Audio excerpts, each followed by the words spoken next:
Welcome back, dear students, in your YouTube classes. Myself CA रौनक अग्रवाल और हम पढ़ रहे हैं बिजनेस स्टडीज़ का चैप्टर 7 डायरेक्टिंग। ये वीडियो रेलिवेंट है क्लास 12 कॉमर्स वालों के लिए। क्लास 12 कॉमर्स CBSE वाले भी देख सकते हैं, इसके अलावा और भी जो स्कूल्स के या बोर्ड्स के बच्चे हैं वो भी देख सकते हैं। तो आज जो वीडियो है वो चैप्टर 7 डायरेक्टिंग का part 14 and the last video है। तो इससे पहले जो वीडियो था पार्ट 13 था। पार्ट 13 में हमने देखा था कि बैरियर्स ऑफ कम्युनिकेशन क्या क्या हो सकते हैं। Semantic barrier, psychological barrier, organisational barrier, personal barrier. तो यहाँ पे आप देखेंगे कि psychological barrier, organisational barrier, personal barrier और सीमेंटिक बैरियर भी आपके सामने स्क्रीन में छोटे छोटे दिए गए हैं। तो अभी आज हम क्या पढ़ने वाले हैं, हमने देखा कि बैरियर्स क्या क्या हैं कम्युनिकेशन में। हम देखें कि कम्युनिकेशन में रुकावट किस किस टाइप से आ सकते हैं। आज हम देखेंगे कि वो रुकावटों को कैसे दूर किया जा सकता है, उन रुकावटों को कैसे दूर किया जा सकता है। आज हम वो चीज़ सीखेंगे। पहले हम सीखें कि क्या क्या रुकावट आ सकते हैं, पहले हम प्रॉब्लम देखें, आज हम उसका सॉल्यूशन देखेंगे कि इसका सॉल्यूशन किस टाइप से किया जा सकता है। ठीक है, तो as you all know organisation में कम्युनिकेशन बहुत ज़्यादा इंपॉर्टेंट होता है। कोई भी मैसेज, कोई भी इंफॉर्मेशन, ठीक है, कोई भी जानकारी को टॉप लेवल से लेके लोअर लेवल तक पहुंचाने में कम्युनिकेशन का बहुत बड़ा रोल होता है ना। और अगर कम्युनिकेशन प्रॉपर ना हो, अगर जो हम बात बोल रहे हैं वो हमारे एम्प्लॉय ना समझ पाएँ तो there could be an number of problems. तो प्रॉब्लम्स बहुत होंगे और जो जैसा हम चाहते हैं ऑर्गेनाइजेशन में, जैसा रिजल्ट चाहते हैं वो नहीं आ पाएगा। ठीक है, तो इसीलिए हमको कम्युनिकेशन स्किल को डेवलप करना पड़ेगा, इम्प्रूव करना पड़ेगा। हमारा भी कम्युनिकेशन स्किल इम्प्रूव करना पड़ेगा, जो रिसीवर है जिनको हम बोल रहे हैं उनका भी कम्युनिकेशन स्किल को हमको इम्प्रूव करना पड़ेगा। तो वही चीज़ हम आज सीखने वाले हैं, इम्प्रूविंग कम्युनिकेशन इफेक्टिवनेस। ठीक है, या फिर आप इसको सिर्फ सिंपली ये बोल सकते हैं इम्प्रूविंग कम्युनिकेशन स्किल्स। तो ये जो टॉपिक है ये आपके करिकुलम में तो है ही, साथ में ये आपके नॉर्मल लाइफ में भी हेल्पफुल रहेगा। ये टॉपिक बहुत ज़्यादा इम्पॉर्टेंट है। तो इसको सीखिए कि मतलब कि आप जो कम्युनिकेशन बोल रहे हैं सामने वालों को, कई बार है वो सामने वाला इंटरेस्टफुली नहीं सुनता है, कई बार वो आपकी बात पर गुस्सा हो जाता है। ठीक है, या फिर कई बार आपका मैसेज इतना ऑफेंसिव होता है, इतना मतलब हार्श होता है कि सामने वाला रिएक्ट करता है आपके ऊपर। तो वो सारा चीज़ को हम अभी सुधार लेंगे। तो ये इस चीज़ को अब बहुत ध्यान से सुनना है, ये टॉपिक को, है ना। तो स्टार्ट करते हैं अभी। तो देखो, इम्प्रूविंग कम्युनिकेशन जो है इसके 10 पॉइंट्स हैं। ठीक है, इसके कितने पॉइंट्स हैं? 10 पॉइंट्स हैं। इसके 10 पॉइंट्स हैं। 10 तरीक़ों से आप अपनी कम्युनिकेशन स्किल को बढ़ा सकते हैं, उसको निखार सकते हैं। ठीक है, सो 10 पॉइंट है जिसको कि हम मेमोरी टेक्निक के मदद से याद करेंगे अभी। तो as you all know, memory technique मतलब कुछ एक एक्रोनिम होता है, एक शॉर्ट फॉर्म होता है, शॉर्टकट होता है जिससे कि आप ये हेडिंग्स को याद कर लें। और अगर आप हेडिंग को याद कर लेते हैं तो आपको अंदर का कंटेंट 50% से ज़्यादा याद आ जाता है। मतलब अगर आप हेडिंग याद कर लिए तो आपका 50% काम तो वहीं हो गया, आपको अंदर का कंटेंट याद आ ही जाएगा। और वैसे भी CBSE बोलता है कि अगर आपने हेडिंग सही लिखा है तो आपको 50% मार्क्स अलॉट होंगे आंसर के। ठीक है, तो इसीलिए ये हेडिंग्स को याद करना बहुत ज़्यादा इंपॉर्टेंट है और ये ईजी तरीका है याद करने का। सारे पॉइंट्स आपके कंट्रोल में रहते हैं। जैसे कि 10 पॉइंट हैं, ठीक है, तो 10 पॉइंट को देखो याद कैसे करते हैं अपन। On 4C 2F12। ठीक है, ऑन 4C 2F12 मतलब अगर आपको कम्युनिकेशन को बढ़ाना है तो ऑन क्या कीजिए, on 4C 2F12, on 4C 2F12, on 4C 2F12। ठीक है, तो ये चीज़ को ऑन कर देंगे, 4C 2F12 को ऑन कर देंगे तो आपका कम्युनिकेशन स्किल बढ़ जाएगा। कैसे? O फॉर ओपन माइंड, ठीक है, N for need of receiver, 4C मतलब 4 मतलब 4C, clarify, consult, consistency, complete. 4C हुआ ना ये वाला। 2F उसी तरीके से 2F मतलब 2F, फीडबैक, फॉलोअप। उसी तरीके से 2L मतलब 2 times L, language, listener should be good. ठीक है, तो ऑन 4C 2F12 में इम्प्रूविंग कम्युनिकेशन स्किल देखो कितने आसानी तरीके से कितने आसानी से आपको समझ में आ गया है। ठीक है, तो इसीलिए मेरे वीडियो में मैं आपके वीडियो के थंबनेल में मैं लिखा भी हूँ कि on easy tricks, easy learning tricks वगैरह लिखा रहता है ना, तो यही लर्निंग ट्रिक्स है जो कि इजी तरीके से आपको याद कराने में हेल्पफुल रहेगा। ठीक है, तो ऑन 4C2F12 क्या है? Improving communication skills. ठीक है, तो O फॉर क्या है? Open mind. N for need of receiver. 4C means 4 times C, clarify, consult, consistency, complete. और 2F means 2 times F, feedback, follow up. 2L means 2 times L, language and listener should be good. तो अभी अपन topic को discuss करते हैं कि क्या है ये open mind. First one is your open mind. Just for a moment, wait.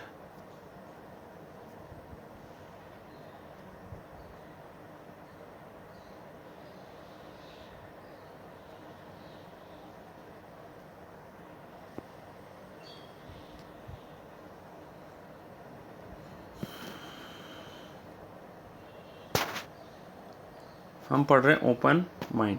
Open mind मतलब जो, अब देखो ओपन माइंड मतलब तो आपको समझ में आ गया होगा, खुले दिमाग से। ठीक है, लेकिन इसमें क्या है, इसका मेन चीज़, the parties to the communication must have open mind. मतलब जो सेंडर है और रिसीवर है दोनों का ओपन माइंड होना चाहिए। ऐसे नहीं कि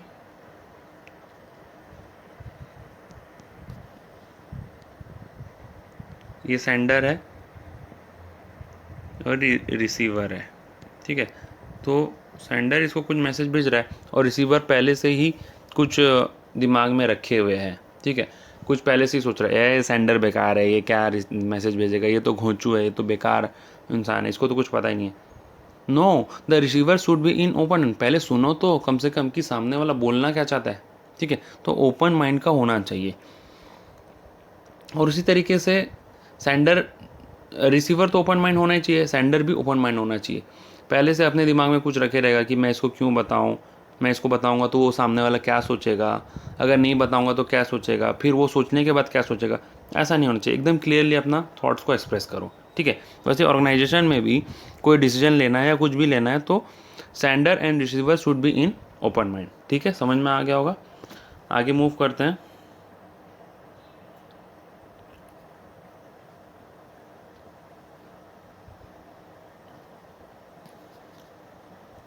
नीड ऑफ रिसीवर। जो आप मैसेज दे रहे हो, जो सेंडर मैसेज दे रहा है वो क्या देख करके दे? रिसीवर का नीड्स। ठीक है, मतलब जैसे कि रिसीवर मान लीजिए सेल्स में है, receiver is in sales department. जो रिसीवर है आपका सेल्स डिपार्टमेंट है, एंड जो सेंडर है उसको परचेज डिपार्टमेंट का जानकारी दे रहा है। समझ पा रहे हैं? रिसीवर है सेल्स डिपार्टमेंट में, लेकिन जो सेंडर है उसको परचेज डिपार्टमेंट का जानकारी दे रहा है। तो क्या वो रिसीवर आपकी जानकारी को सही से सुनेगा? अरे वो रिसीवर जो रिसीवर है उसको तो सेल्स से मतलब है, सेल्स का क्या क्या क्राइटेरिया, क्या टारगेट है वो सब बता दो। उसको परचेज के बारे में कहाँ बता रहे हो? उसको कोई इंटरेस्ट नहीं है तुम्हारी बातों पे।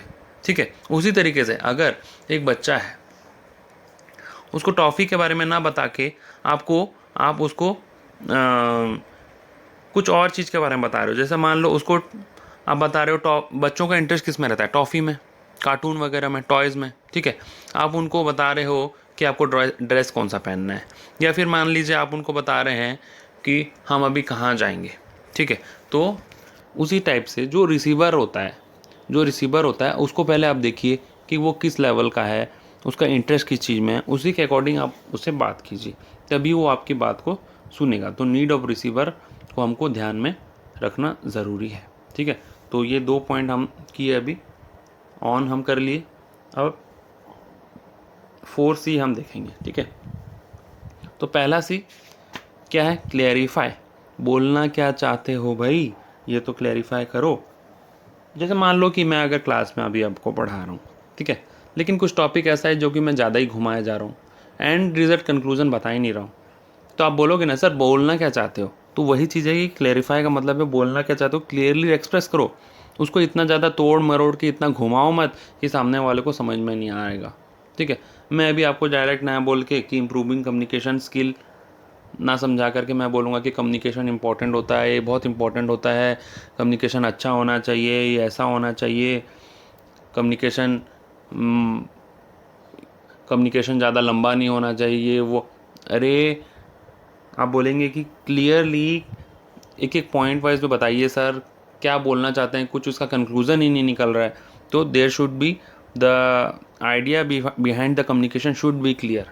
ठीक है, पहले तो जो सेंडर है, जैसे कि अपने अभी इस क्लास के मीडियम में सेंडर कौन है, मैं हूँ, रौनक सर। ठीक है, और रिसीवर कौन, स्टूडेंट्स हैं आप। तो जो सेंडर है पहले तो वो क्लियर हो कि मेरे को बोलना क्या है, और फिर रिसीवर जो है, रिसीवर को भी क्लियर होना चाहिए कि हम सुन क्या रहे हैं। ठीक है, तो सेंडर और रिसीवर दोनों का क्लियर होना बहुत ज़रूरी है। और जैसे कि मान लीजिए सेंडर, एक और एग्जांपल देता हूँ, इसी एक क्लास में आप समझ रहे हैं, अभी लाइव एग्जांपल है। जैसे मेरे को पढ़ाना क्या है, इम्प्रूविंग कम्युनिकेशन स्किल्स, लेकिन मैं कम्युनिकेशन से स्टार्ट किया, फिर मैं डायरेक्टिंग में पहुंच गया, फिर स्टाफिंग में पहुंच गया, प्लानिंग में पहुंच गया। प्लानिंग इंपॉर्टेंट होता है, ऑर्गेनाइजिंग इंपॉर्टेंट होता है, डिपार्टमेंट बनाना इंपॉर्टेंट होता है, कम्युनिकेशन इंपॉर्टेंट होता है, कंट्रोलिंग इंपॉर्टेंट होता है, फाइनेंस इंपॉर्टेंट होता है, फाइनेंस ज़रूरी है बिज़नेस को चलाने के लिए। ठीक है, बिज़नेस एनवायरनमेंट आजकल कॉम्प्लेक्स हो गया है, इसके लिए बहुत सारे लॉज आ गए हैं, फ्यूल का 14 प्रिंसिपल है। ठीक है, कुछ समझ में आ रहा है आप लोगों को? अरे वही बात है कि एक क्लियर मैसेज दो ना कि तुम बोलना क्या चाहते हो। जैसे कि अभी मैं स्क्रीन पे लिख दिया कि इम्प्रूविंग कम्युनिकेशन स्किल ही हम पढ़ेंगे, ये मैं पहले डिसाइडेड हो गया कि मेरे को ये पढ़ाना है, तो इसमें इसको हम किस टाइप से पढ़ेंगे वो मैं बता दिया आपको। तो आप और हम अब क्लियर हो गए, अब जो मैं बोलूँगा आपको वो चीज़ समझ में आएगा। तो क्लियरिफाई या क्लैरिफाई जो भी बोलेंगे आप, तो कम्युनिकेशन होने से पहले the sender should be clear that what he और शी वांट टू कम्युनिकेट। ठीक है, बोलना क्या चाहते हो वाला चीज क्लियरिफाई है। ठीक है, next point is consult. Next point is consult. अब जैसे सेंडर और रिसीवर में कई बार ऑर्गेनाइजेशन में क्या होता है, डिसीजन मेकिंग में रिसीवर को लिया ही नहीं जाता है, उससे कुछ पूछा ही नहीं जाता, सिर्फ उसको डायरेक्ट किया जाता है कि आप ऐसा करो, ये करो, वो करो। कभी भी आप जो रिसीवर है उसको कभी भी आप डिसीजन मेकिंग में नहीं लेंगे, उससे कुछ कंसल्ट नहीं करेंगे, सिर्फ ये करो वो करो, तो वो कम्युनिकेशन प्रॉपर नहीं होगा, वो जो रिसीवर है वो आपका काम नहीं करके देगा। ठीक है, जैसे मान लीजिए अभी suppose today is rainy season. ठीक है, टुडे इज़ रेनी सीजन, आपने अपने स्टाफ को बुलाया, बोला जाओ बाहर से कुछ सामान लेकर के आ जाओ। ठीक है, एक बार तो वो ले आया। ठीक है, अब वो उसको बोले कि जाओ बाहर जाओ और कैमरा में शूटिंग करो। ठीक है, जाओ बाहर जाओ कैमरा में शूटिंग करो। वो बोला सर, अरे कोई सर्वर नहीं बोलना, मैं बोला ना बाहर जाओ तो बाहर जाओ, कोई सर्वर नहीं बोलना। वो बोला सर, फिर बोले सर। सेंडर जो है वो रिसीवर की बात को सुनना नहीं चाह रहा है। रिसीवर बोलता है कि अरे सर बाहर बारिश हो रही है, मैं कैसे कैमरा लेके खड़े हूँ। लेकिन जो सेंडर है वो बोलता है कि मुझे कोई सर्वर नहीं सुनना, मुझे कुछ सुनना ही नहीं है, मुझे कुछ नहीं सुनना है, मुझे सिर्फ यही बोलना है कि बाहर चले जाओ कैमरा में शूटिंग करो। ठीक है, तो ये था एग्जांपल एक कंसल्ट का, कि अगर आप कंसल्ट नहीं करेंगे, जो आपके रिसीवर हैं उससे भी कुछ पूछिए, सब आप ही जानते हैं क्या, तो उससे अगर आप कंसल्ट नहीं करेंगे तो आपका कम्युनिकेशन स्किल अच्छा नहीं होगा, आप प्रॉपरली कम्युनिकेट नहीं कर पाएंगे। ठीक है, समझ में आ रहा होगा आपको ये बात, है ना? अगर समझ में नहीं आया या फिर कोई प्रॉब्लम है तो काइंडली मेरे व्हाट्सएप नंबर पे व्हाट्सएप कीजिए, डिस्क्रिप्शन में वो नंबर दिया गया है, और कमेंट बॉक्स में भी आप डाउट पूछ सकते हैं। अगर अच्छा लगा या बुरा लगा ये भी बता सकते हैं, और वीडियो को लाइक भी कर सकते हैं अगर सही में if you really liked this video. अरे क्लास ख़त्म नहीं हुआ है, मैं आपसे कंसल्ट कर रहा था कि समझ में आया कि नहीं आया। अगर नहीं आया तो हमको बता दीजिए, क्योंकि ये तो यूट्यूब क्लास है ना, अभी डायरेक्ट तो बता नहीं पाएंगे, मैं तो आपके सामने हूँ नहीं। तो मैं कंसल्ट ही कर रहा था आपसे कि आपको समझ में आया कि नहीं आया। अब मेरे ख्याल से आपको समझ में आ गया क्योंकि कंसल्ट क्या है। ठीक है, तो ये मैं कंसल्ट कर रहा था। Next is consistency. Next is consistency. P&F क्या लिखे हैं सर, आप मेरे से पूछेंगे। कंसिस्टेंसी मतलब कंसिस्टेंसी के बगल में P एंड F मतलब present and future. That means your message should be consistent at present time and in future time. Your message should be consistent in present and future. ये है आपका present, ये है आपका future. ठीक है.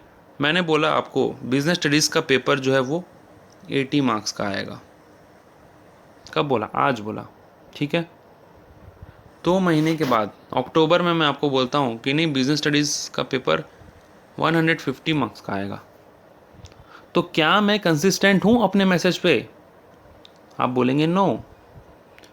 आज आप बोल रहे हैं, आज का डेट है मान लीजिए 18 जून 2020. आज मैं बोला कि 80 मार्क का आएगा और मान लीजिए 18 अक्टूबर को मैं बोलता हूँ कि 150 मार्क का बिजनेस स्टडीज़ का पेपर बनने वाला, तैयारी कर लो. तो आप घबरा नहीं जाएंगे? आप बोलेंगे सर आप पागल हो गए हैं क्या? जब ये मैसेज 18 जून को आपने जब बोला तब आप बोले कि 80 मार्क्स का आएगा, लेकिन अक्टूबर में जब आप बोले तो आप बोल रहे हैं कि 150 मार्क का आएगा. तो आपके मैसेज में हेर फेर है. तो the message should be consistent. लेकिन इसमें एक एक्सेप्शन है. क्या एक्सेप्शन है? कि मान लीजिए कि उस वक्त तक सीबीएसई का रूल ही चेंज हो गया. यहाँ आने के बाद रूल चेंज हो गया. उस वक्त सीबीएसई ही बोला कि 150 मार्क आएगा. तो उस केस में मैं कुछ नहीं कर सकता. फिर उस केस में आप ये नहीं बोल सकते कि आपका मैसेज इनकंसिस्टेंट है. ठीक है. अगर मान लीजिए फ्यूचर में कोई रूल चेंज हो गया, सीबीएसई ने बोला कि नहीं अभी 150 मार्क का ही पेपर आएगा, तो उसमें मेरी गलती नहीं है ना. उसमें आप ये नहीं बोल सकते कि सर आप इनकंसिस्टेंट हैं, आप अपनी बातों पे टिके नहीं हुए हैं. ठीक है. आप अपनी बातों पे स्टिक नहीं हैं. ठीक है. तो कंसिस्टेंसी का मतलब है नॉर्मल सिचुएशन में आप अपने मैसेज पे, अपने कम्युनिकेशन पे स्टिक रहिए, उसको बदलिए मत बार बार. ठीक है. Next C is complete. Complete जानकारी दो भाई. ठीक है. कंप्लीट मतलब मैसेज जो है आपका कंप्लीट होना चाहिए, है ना. जैसे कि मैं पहले भी आपको एग्जांपल दिया था ये बैरियर्स के वक्त. ठीक है. बैरियर्स में एक एग्जांपल था कि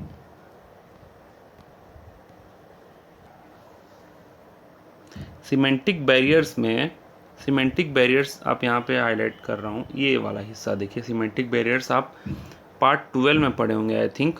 तो पार्ट 12 में जब सीमेंटिक बैरियर्स हम पढ़ रहे थे तो मैं आपको एक एग्जाम्पल दिया था अनक्लैरिफाइड एजम्पशन का. ठीक है. अनक्लैरिफाइड एजम्पशन का मैं एक आपको एग्जाम्पल दिया था. अगर आपको याद है तो आप वीडियो को पॉज करके रिमाइंड कीजिए. ठीक है. तो कुछ याद आया? वीडियो पॉज किए तो ये था एग्जाम्पल कि उसमें जो बॉस है वो वर्कर को बोलता है use mask, hand gloves and long boots. ठीक है. इतना ही बोल करके काम अपना, जो बॉस है वो इतना ही बोलता है use mask, hand gloves and long boots. बस ये नहीं बताता कि कब है उसको यूज़ करना है.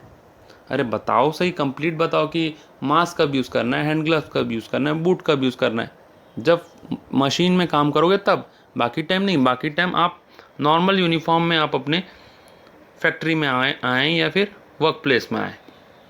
तो उस केस में अगर बॉस कंप्लीट जानकारी नहीं देता है तो it could be a barrier to the communication. जैसे कि आप देखेंगे हम यहाँ पे डिस्कस किए थे, यहाँ पे लिखा हुआ है वो कि अनक्लैरिफाइड एजम्पशन वो बन जाता है. तो क्लियरिफाई कर दो और कंप्लीट रखो अपने मैसेज को ताकि कोई कन्फ्यूज़न ना हो सामने वाले को. ठीक है. कंसिस्टेंसी हमने पढ़ लिया, कंप्लीटनेस हम पढ़ लिए. ठीक है. अब हम पढ़ेंगे 2F. 2F में क्या है? Feedback and follow up. Feedback is important. जब सेंडर ने रिसीवर को कुछ मैसेज भेजा, यहाँ देखिए आप, सेंडर ने रिसीवर को कोई मैसेज भेजा, अगर रिसीवर को सुनाई दिया या नहीं दिया, रिसीवर बोलेगा तभी तो सेंडर को पता चलेगा ना। तो receiver is required to give feedback whether he और she is able to get the information और नॉट।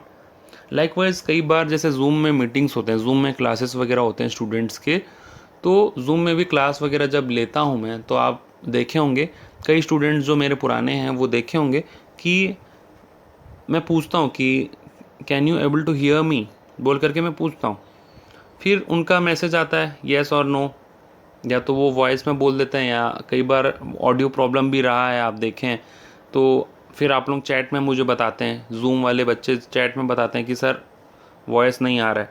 तो एक फ़ीडबैक का होना बहुत ज़्यादा ज़रूरी है। फ़ीडबैक मतलब जो आपने बोला वो चीज़ सामने वाला को सुनाई दे रहा है या नहीं। फीडबैक का और दूसरा एग्जांपल ये भी हो सकता है कि जैसे कि मैं आपको बोलता हूँ कि आपको समझ में क्लास में आ रहा है या नहीं आ रहा है। जैसे मैं आपको पढ़ा रहा हूँ अभी इस मोड पे, पहले तो क्या है फिज़िकल क्लासेस वगैरह होते थे तो पढ़ाया जाता था तो सामने पूछ लिया जाता था, लेकिन अभी तो क्लास रिकॉर्डेड होते हैं यूट्यूब में, तो उस वक्त पूछा जाता है कि आपको समझ में आ रहा है या नहीं आ रहा है, तो फीडबैक लिया जाता है, बच्चों से पूछा जाता है या फिर बच्चों को कमेंट करने के लिए बोला जाता है कि आप फीडबैक दीजिए, कमेंट करिए, जो मैं बोलता हूँ आपको कमेंट करिए वीडियो के नीचे। तो वो एक तरीका है फीडबैक लेने का, है ना। और उससे मुझे पता चलता है कि आपको ये जो क्लास है समझ में आ रहा है नहीं आ रहा है।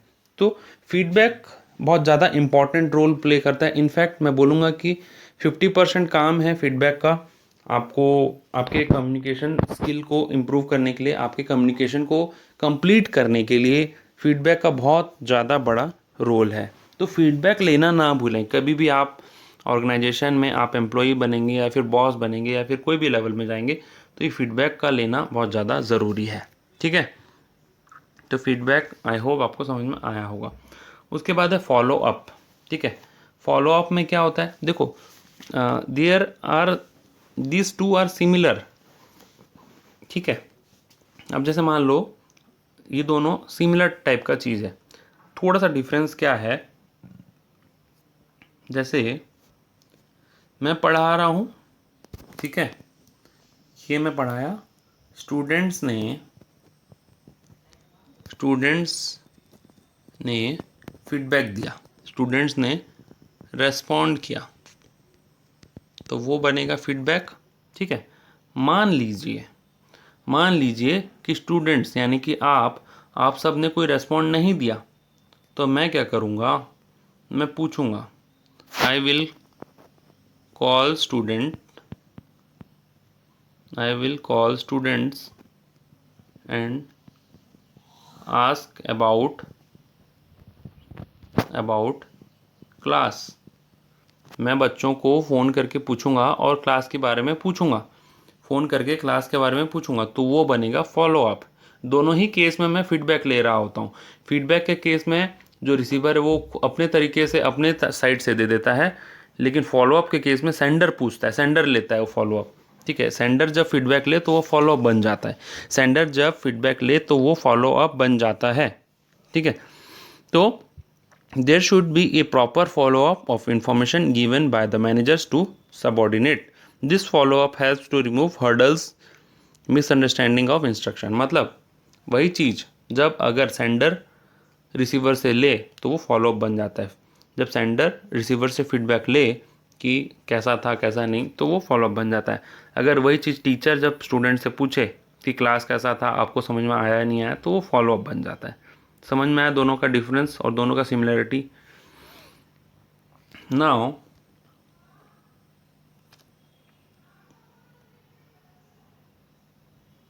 फीडबैक एंड फॉलोअप हमने पढ़ा।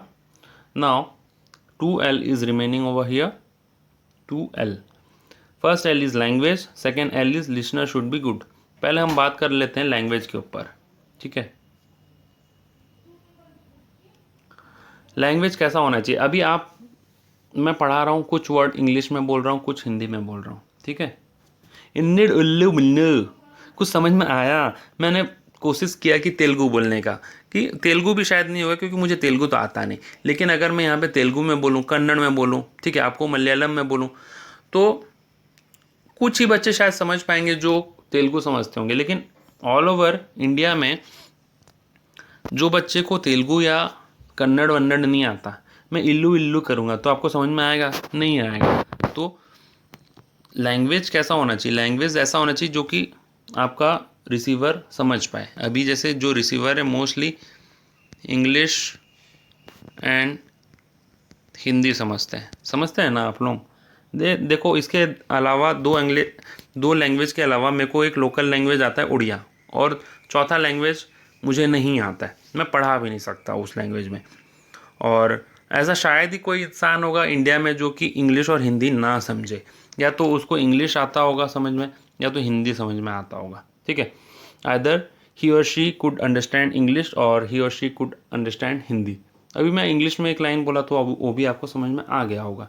तो लैंग्वेज और टोन ये बहुत ज़्यादा मैटर करता है कम्युनिकेशन में। अब जैसे मान लीजिए कि मैं अभी यहाँ पे तेलुगु बोलूँ, कन्नड़ बोलूँ, तो आपको समझ में नहीं आएगा, या स्पेनिश बोलूँ, फ्रेंच बोलूँ।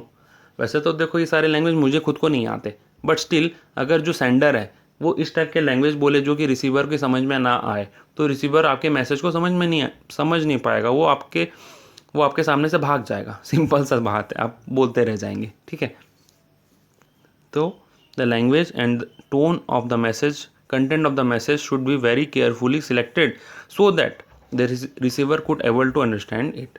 सारा खेल तो यही है ना कि हमको रिसीवर को समझाना है। ये यहाँ पे रिसीवर बैठा, ये रिसीवर को बैठा जो है यहाँ पे, सेंडर को रिसीवर को समझाना है। सेंडर बोल किसके ले रहा है? रिसीवर के लिए ना। अगर रिसीवर ही ना समझे तो क्या बात होगा, फिर क्या मतलब रहेगा? तो सारा कुछ हमको डिसाइड करना पड़ेगा रिसीवर के according. Agreed. The last point is listener should be good. मैं बोलता हूँ कि लिसनर शुड बी गुड मतलब जो सेंडर है और रिसीवर दोनों अच्छे लिसनर होने चाहिए। ठीक है, अच्छे लिसनर मतलब सुनने का क्षमता होना चाहिए उनके पास। सुनने का मीन्स जैसे सेंडर ने कुछ बोला, यहाँ सेंडर कुछ बोल रहा है लेकिन रिसीवर के दिमाग में कुछ और ही चल रहा है। अब मैं यहाँ पढ़ा रहा हूँ, मैं हूँ सेंडर, आप हैं रिसीवर जो अभी सुन रहे हैं। ठीक है, मैं बोल रहा हूँ, आपको सब कुछ समझा रहा हूँ, मैं अपना 100% कोशिश कर रहा हूँ, लेकिन आपके दिमाग में कुछ और ही चले, आपके दिमाग में कुछ खाने पीने का ख्याल चले, आपके दिमाग में कोई घूमने का ख्याल चले। ठीक है, तो क्या आप मेरे मैसेज को समझ पाएंगे? नहीं समझ पाएंगे, क्योंकि the listener should be good, the receiver and the sender both should be good listener. ये बात इंपॉर्टेंट है, देखिए, बोथ सेंडर एंड रिसीवर, ये दोनों की बात कही गई है, दोनों अच्छे लिसनर होने चाहिए। सिर्फ सेंडर अच्छा लिसनर हो या रिसीवर अच्छा लिसनर हो तो बात नहीं बनती। जैसे कि अगर रिसीवर अच्छा लिसनर ना हो, ये रिसीवर ना सुने बात को, तो काम ही नहीं बनेगा। जैसे मान लो कि मैं क्लास ले रहा हूँ, आप नहीं सुन रहे हैं, तब तो गया, ख़त्म कहानी, आपको समझ में ही नहीं आएगा। ठीक है, लेकिन सेंडर भी अच्छा लिसनर होना चाहिए। आप बोलेंगे कैसे? तो मैं बताता हूँ। जैसे मान लीजिए मैं क्लास लिया, आप अच्छे से सुने, आपको कोई डाउट था, आपने डाउट पूछा, लेकिन मैं डाउट सुनने के मूड में ही नहीं हूँ। मैं बोल रहा हूँ कि क्या डाउट है इसमें? कोई डाउट नहीं है, ये तो ईजी है, ये तो सिंपल है। आप बोल रहे हैं sir I am having one doubt, then again I am telling what is the matter of doubt in such a easy topic. इसमें तो कोई डाउट ही नहीं है, ये तो कोई डाउट का मतलब ही नहीं है, मैं आपकी बात को सुन ही नहीं रहा हूँ। तो मैं अच्छा लिसनर नहीं हूँ, और मैं अगर अच्छा लिसनर नहीं हूँ तो कम्युनिकेशन कंप्लीट नहीं हो पाएगा। या फिर आप डाउट मुझे बता रहे हैं, आपने बोला कि सर मुझे डाउट है, मैं बोला कि ठीक है आपका डाउट है, आप बोलिए। जब आप डाउट पूछने लग गए, आप सपोज़ आपने पूछा कि सर बैरियर्स टू कम्युनिकेशन क्या होते हैं, आप ये चीज़ पूछ चुके हैं, लेकिन मेरे दिमाग में कुछ और ही चल रहा है, मैं कहीं और घूमने जा रखा हूँ दिमागी तौर पे। ठीक है, मैं आपकी बात को सुन नहीं रहा हूँ। जब आप कंप्लीटली पूछ लिए तो मैं बोला क्या? तो अगर सेंडर और रिसीवर दोनों ही अच्छे लिसनर ना हो, if in case sender and receiver both are not a good listener, in that case what happens? Communication is hampered. Communication is hampered मतलब कम्युनिकेशन ख़राब हो जाता है, कम्युनिकेशन जो है कंप्लीट नहीं माना जाता। ठीक है, आई होप आपको सारे पॉइंट समझ में आ गए होंगे, 10 के 10 पॉइंट, और याद भी हो गए होंगे। देखिए, एक बार बिना देखे बोलेंगे आप लोग, सारे बच्चे। मैं ये मैसेज को छुपाने का कोशिश कर रहा हूँ ताकि आपको दिखाई ना दे, बट फिर भी आपको दिखाई दे देगा।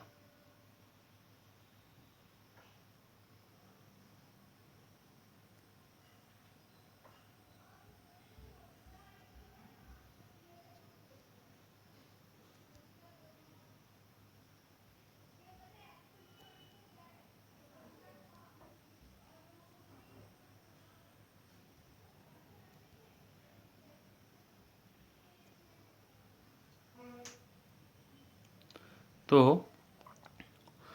सपोज मान लीजिए आप स्क्रीन के तरफ मत देखिए, ठीक है। कम्युनिकेशन, इम्प्रूविंग कम्युनिकेशन का मेमोरी टेक्निक क्या था?